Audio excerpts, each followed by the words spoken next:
The FBI is lying to you about Charlie Shooter, and I'm going to tell you why. My name is Cameron Vance, and I've struggled to make this video because I was there in the crowd that day at UVU when Charlie was shot and assassinated. Holy shit. Looks like gunshots.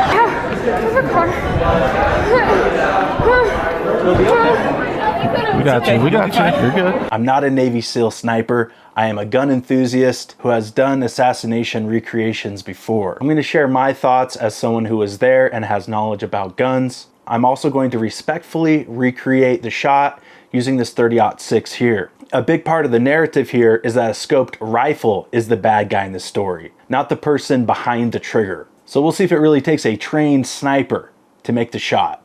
While this is under pending investigation, of course, there's going to be all kinds of conspiracy theories and rumors. First, let's do some quick debunking. Conspiracy theorists say that there was a black apparatus on Charlie's shirt. Charlie was wearing the exact same type of microphone as I'm using. It's a DJI. It has a magnet on the back. This is something he often wore in other videos. There's been theories about camera phones that were actually pistols, or camera rigs that had some sort of firearm apparatus built into them. I'll tell you right now, no one needed that to get a gun into this event. Yes, you had to register online and get a ticket, but no one was checking tickets at the door. There was no screening. There was no point of entry. Literally anyone off the street could have entered that courtyard at Utah Valley University from multiple entry points. Bags were not checked. People were not checked. Someone could have an AK-47 in a baby stroller and none would be the wiser. This is all my footage recording on my iPhone. I'll show you how easy it was to get into this event. So just coming from the parking lot into one of the buildings, up the hallway, right up to the Hall of Flags, just walk up to this door, and boom, I'm at the event. Out in the courtyard, multiple entry points, no ticketing, no screening, no nothing.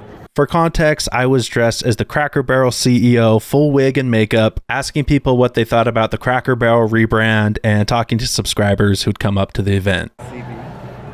How's it going? I'm actually Julie Messina, the CEO of Cracker Barrel. I told my wife, there's one person I'm looking for today. There's one person I'm here looking for today, and it's freaking CV, dude. I was able to get this close to the tent.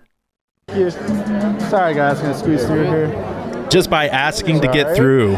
I mean, if I was an evildoer, I am right against the tent. I have not been checked. I have not been screened. Right here talking to Charlie's security guard. Now, Charlie had 6 of his own security personnel. There were also plainclothes and uniformed officers present. But all eyes were on the crowd facing in at Charlie. No screening, no ticket checking, no drones overhead.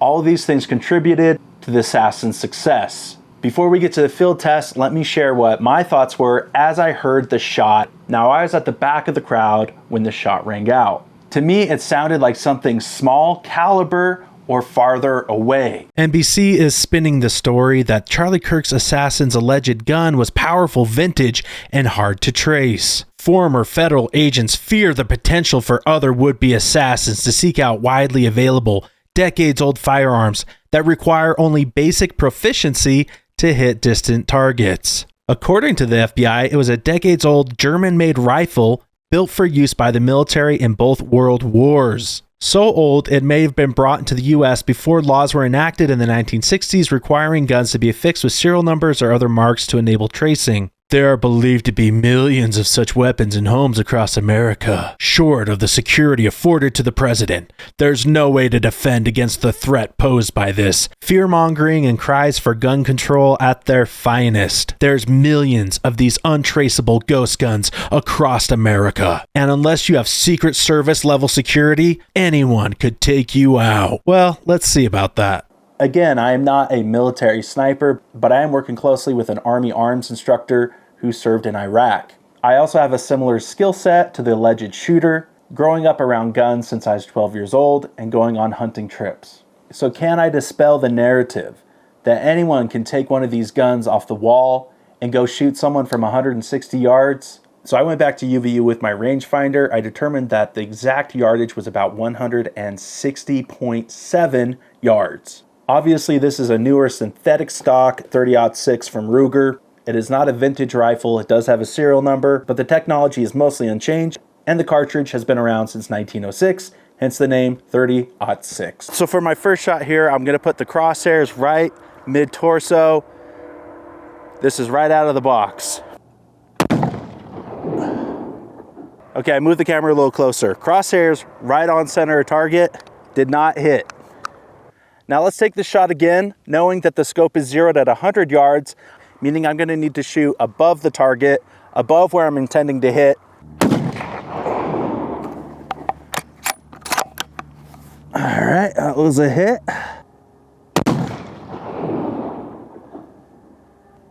All right, we got 2 hits on that one, 2 confirms. Hang on, let's go look at it. Should I have brought 2 cameras? Absolutely. Did I? Nope. We got a shot high and about mid-torso. Okay, I've sighted into 160 yards, essentially shooting in 3-round groups, adjusting the scope until I'm happy with where the crosshair is impacting consistently. Now the scope is sighted in at 160 yards. Let's put the crosshair on the mid-torso and see how it does. I'm gonna get serious on this one. Hat's going backwards.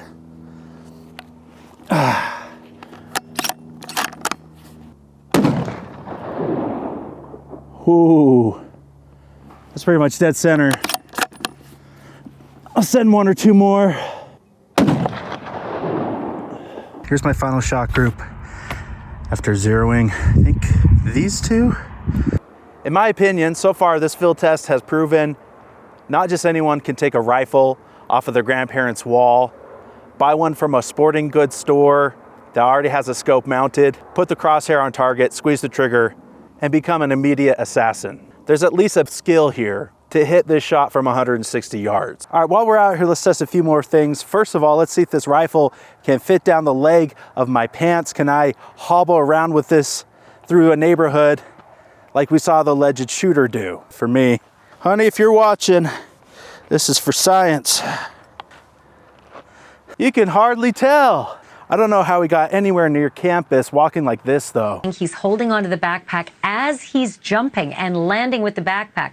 Most of us would drop whatever heavy thing we have so that it makes the landing less painful. But he jumps with that backpack. Does that make you think that he did break the rifle down and that he did put it in the backpack? Not necessarily. With all the things going on in his mind, he's probably not thinking about what's the best way to land here. He's thinking about getting away. Now, if he did somehow get on campus walking like he had a peg leg, this is the biggest duffel bag I could find. Doesn't exactly do a great job concealing it. I mean, it might hide the silhouette, but doesn't do a great job. We could just pretend this isn't a rifle barrel. Now, a lot of so-called gun experts said he was able to fold the rifle. Somehow this is collapsible and easily taken down. Experts say you could definitely break this gun down easily. Selected a bolt action because this is typically the choice for a long-range sniper. A bolt action looks like this. It has very few moving pieces. Could he break it down if he needed to break it down? A second or two. A second or 2? What? This is why no one can trust news media. Literally just push a button and wrap it around, push another Okay, show me. button and wrap it back. Now, I'm no gunsmith, but that's about all I can do. You might be able to get the bolt out and detach the scope quickly, but that doesn't do anything about the length of the rifle. Do we really think he could break down a rifle like this in the matter of minutes it would take for him to escape that rooftop, just to assemble it later to leave in the woods? To remove this barrel, you need a specialized tool. You need vice grips, not just a screwdriver. I made this video not to exploit a tragedy, but to provide more information about what actually happened, to give evidence that this is not a simple shot, that it is not the gun that is the issue here. It is the mentally unwell person that pulled the trigger. But for now, the biggest discrepancy I can see is, did the shooter use a World War I antique rifle or the one in this picture? Because if it's the one in this picture, that looks like stainless steel and a synthetic or plastic stock. That's not World War I era. When we talk about the alleged rifle, there's 2 very different pictures painted. The first is this modern looking rifle that's made of plastic and stainless steel. This is not a World War I era Mauser. This is not a takedown model that's easily disassembled. It cannot easily be hidden in a backpack or shoved down your pants leg. No photos or videos have been released showing Robinson holding this alleged murder weapon. So which is it, FBI? Is this the gun, or was it a vintage rifle? FBI stated that the rifle used was an antique rifle that predated serialization. Serial numbers became a federal requirement after the JFK assassination. So did he use one of these ghost guns so it wouldn't get traced back to him? Because the way to scare the left is by telling them that there's millions of ghost guns hanging up on the wall in your grandparents' house. In fact, the 30-06 was the preferred rifle of my father and my grandfather when we went hunting. What a wonderful narrative for our Second Amendment rights. The government's going to have to come into your home and check your guns for serial numbers. Even after that field test, there's a lot of things that don't add up. Why would the shooter disassemble the rifle only to reassemble it and then leave it in the woods near campus? Let's talk about the shooter's rifle. This is a bolt-action 30-06 scoped rifle. And contrary to gun experts online, no, this is not a foldable, collapsible rifle. It is not easily taken apart. If we look at an AR-15 similar to the one that was used in Trump's assassination attempt, this rifle is easily broken down using one of its own bullets. By simply inserting the bullet, you can remove the pins from the upper and lower and be able to pack this gun into a backpack or bag.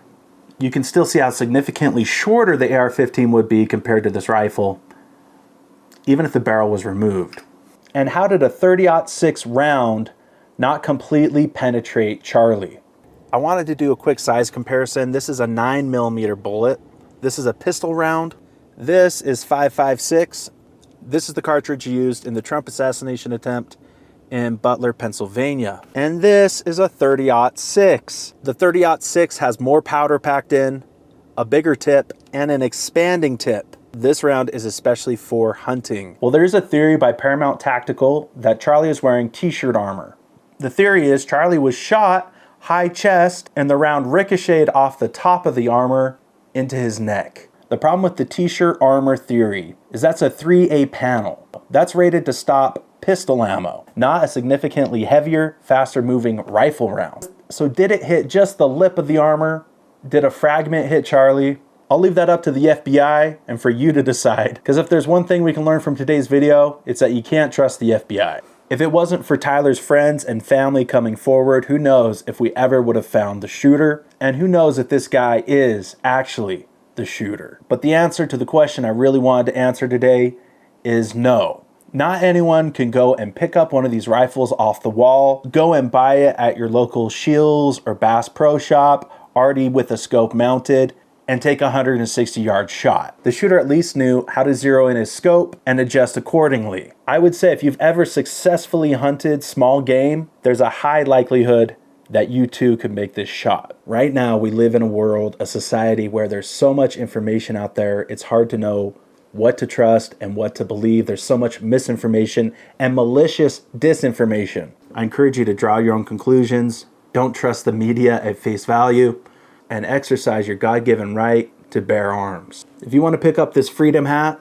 that says the great and legendary on the side, never surrender on the back, click the link in the description down below. All hat purchase proceeds are donated to Turning Point USA. If you liked the video, please consider subscribing for more. I'm Cameron Vance, and I'll see you in the next video.